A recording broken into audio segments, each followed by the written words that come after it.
Hi, this is Jason Nickleby, Coordinator of Officials with the Minnesota State High School League, and this is Football Officials Training Tape number 2. Hopefully tape number 1 was helpful for you. It was a little bit longer. We wanted to discuss the new mechanics and how those would work for our games this season.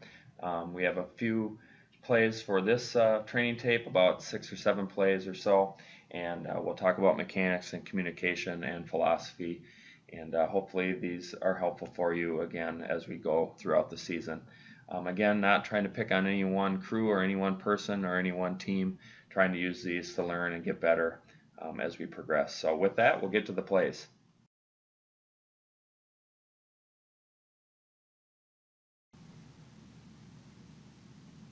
On this first play, we're going to have a scrimmage kick, and I want to point out a couple things. First, excellent pre-snap positioning by the crew. Referee is off to the side, 8 to 10 yards, about 2 yards deep. Line of scrimmage official, 2 yards off the sideline. Excellent initial positioning. And then back judge, you could tell earlier in the shot that he's in excellent initial positioning as well. And at the end of the play, we stick with the ball, do a nice job, and kill the clock, 2 swipes and points. So well done mechanically. Excellent initial positioning by the crew. One thing to point out for scrimmage kicks, referees and umpires, once we get lined up into our initial position or initial formation by the offense, we want to take a look at numbering exceptions because we're going to be the ones that are able to help on the players that are those numbering exceptions. And if the play breaks down and they end up throwing to him, we should be able to help on that. So, for example, in this formation, you'll see that we have 3 upbacks and then the punter, and we would have numbering exceptions potentially for the center and or the guards. And so we'd want to be aware of their numbers in case this play breaks down and they end up throwing a pass to them. Even though they're number 30, they would be ineligible by position throughout the down, which means we need to be aware of that. And if they end up throwing to him, we could rule on it. Nice job by the crew.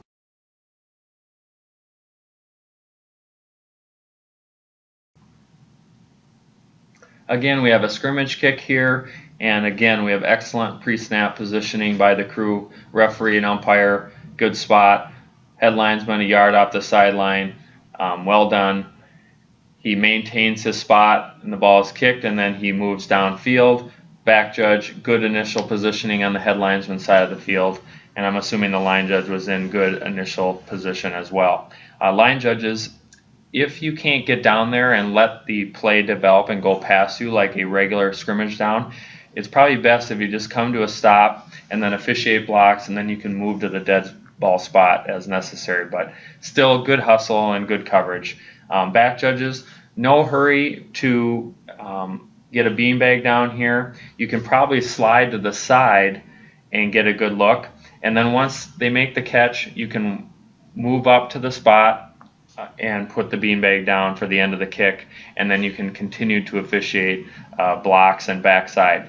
Remember, once they catch the ball, back judges, we want to relinquish forward progress and ball carrier to the line judge in this case, and then you will move to blocks further upfield, and you'll want to help there. Umpires, you're going to be helping with blocks on the backside as well. And head linesman, you'll want to move to the next threat. So if there's no block by you, you'll want to move to the next one. Don't officiate air. Make sure you move to the next threat. And overall, very good coverage.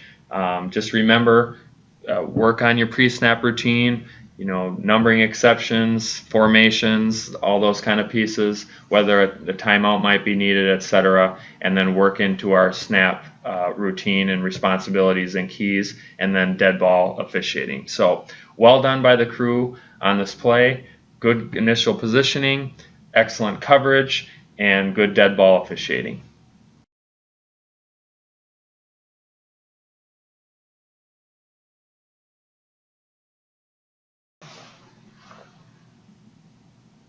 Again, we'll have a scrimmage kick here. Again, another crew, excellent initial positioning, so well done by the crew here. I just want to point out a couple things.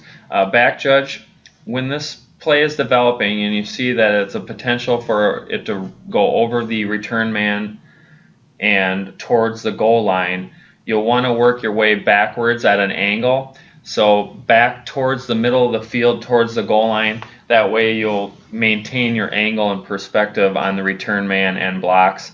And then line judge can come down and help in the side zone as he does here. So back judges just move back at an angle. Line judge, I like how you maintain your depth in the white. That's good. And then nice, calm, 2 swipes and a point. So well done on that. Good coverage, and just back judges just try to keep that angle and perspective, because you see if you move up, that perspective closes off. So you want to move back at an angle so you can keep a good eye on the return man and blocks as well.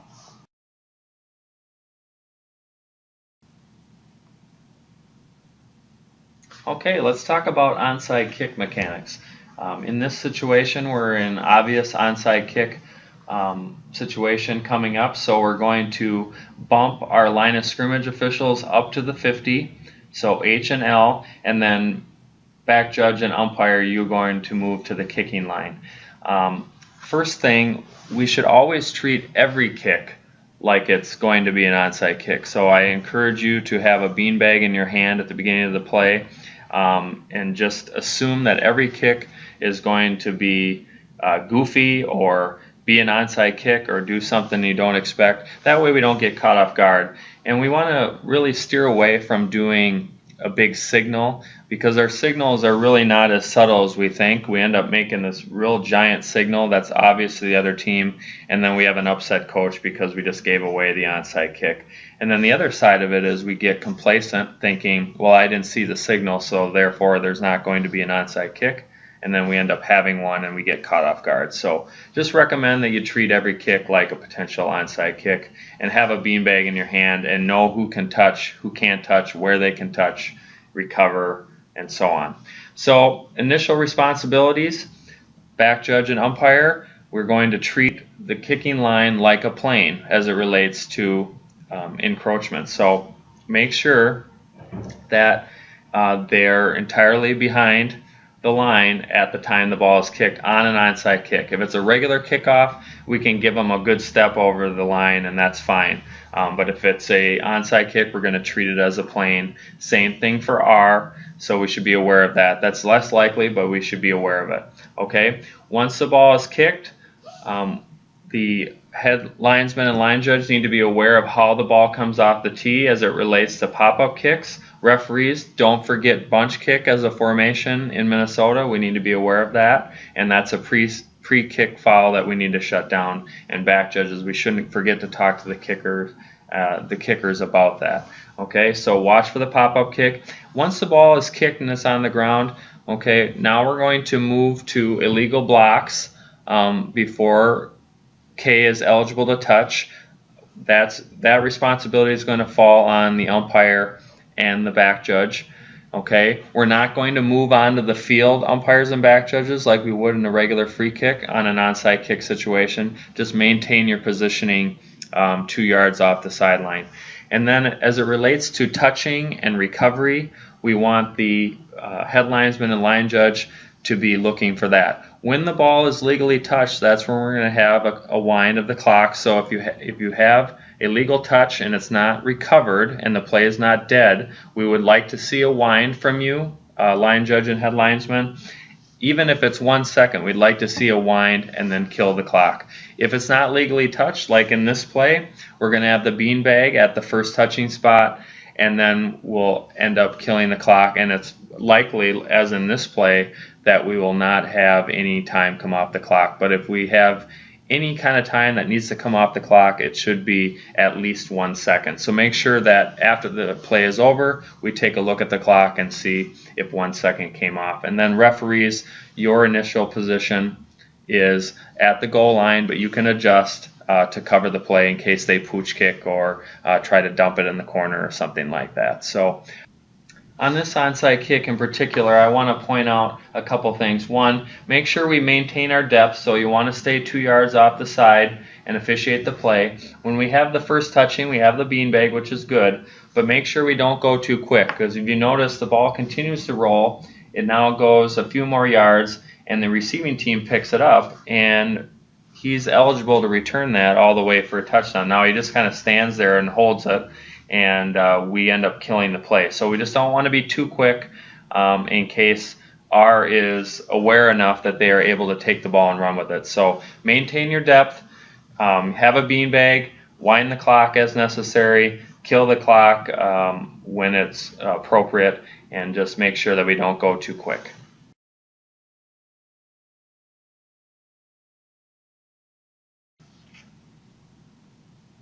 Okay, we have a scrimmage kick here. Well done by the crew. Good initial positioning. Umpires maybe move up a step and out a step, but otherwise in the general neighborhood, nice recovery by the back judge. Works at an angle back towards the goal line. Can still pick up the return man and any blocks in front of him. So well done. And then calmly comes up and gets the spot and with help from the line judge. So well done. And then on the foul, we have an excellent announcement by the referee. Running in the kicker. Defense, number 10, 5-yard penalty, results in a first down. So very well done there by the referee. He obviously had an excellent pre-snap routine. He knew that a 5-yard penalty or more would get him a first down. He didn't have to go looking for that information. He knew that in advance. And then it was a nice announcement, nice and calm, included the number. And again, we're not going to include the number if we don't know it, but we want the number if we do know who the foul is on. So well done by the referee here.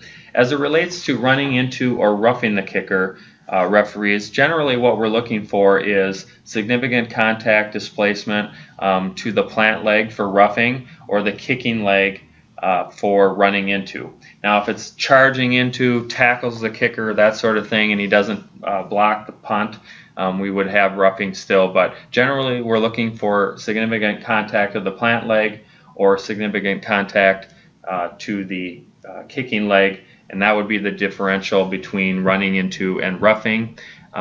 If we're not sure, if we're 50-50, whether it's plant leg or kicking leg, we're going to say plant leg and call it roughing if we're not sure. But overall, good initial coverage, good pre-snap routine, and then I just wanted us to be aware of what we're looking for as it relates to running or roughing the kicker. Well done by the crew.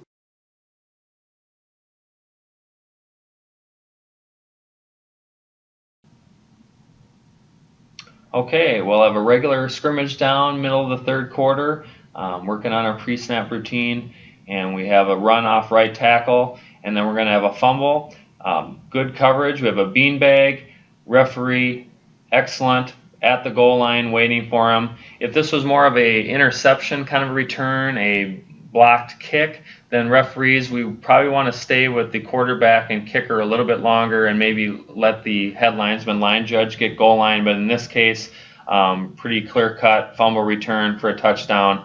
Excellent job by the line judge of coming up in the white to the goal line, and then excellent job by the referee who's waiting for the return man, the defensive player who's picking it up, returning it for a touchdown. He's waiting for him at the goal line. The only thing I would suggest is any covering official, if you have a touchdown, is you'll go up nice and calm, just like the referee does here. Very well done on that. Just try to turn with the player, just like there's a camera in your belt, and you're going to turn and face that player in case someone decides to track him down and tackle him, or he spikes the ball. Because if we keep our vision facing forward towards the pylon and we don't turn with him, we won't see any of that action. But overall, we keep this play boxed in very well. Nicely done by the crew.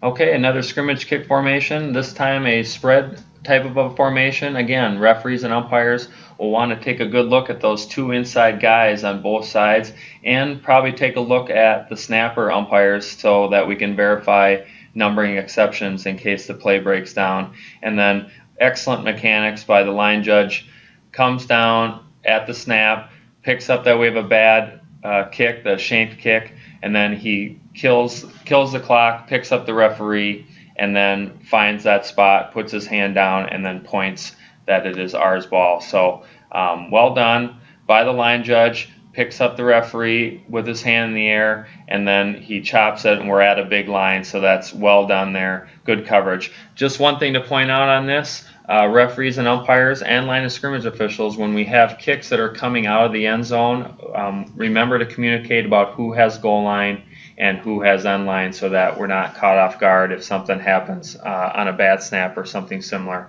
But on this play, excellent coverage and mechanics by the crew.